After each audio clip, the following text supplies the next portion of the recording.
Back to are के channel. तो आज हम लोग ओ की मात्रा वाले शब्दों को पढ़ना सीखेंगे।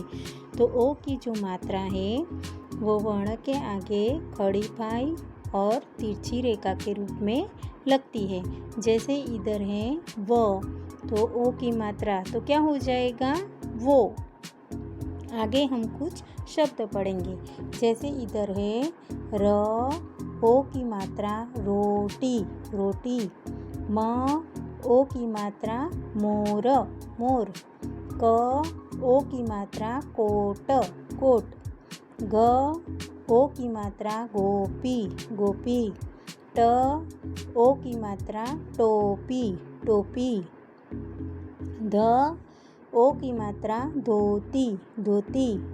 ढ, ओ की मात्रा ढोकला ढोकला। ग, ओ की मात्रा गोपाल गोपाल। भ, ओ की मात्रा भोजन भोजन।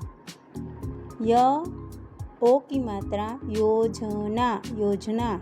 म, ओ की मात्रा मोटर मोटर। ट, ओ की मात्रा टोकरी टोकरी। स, ओ की मात्रा सोमनाथ सोमनाथ। योगदान योगदान।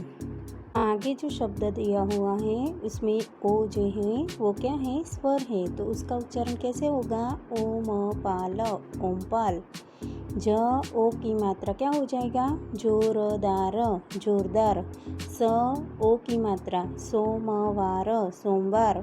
द, ओ की मात्रा दो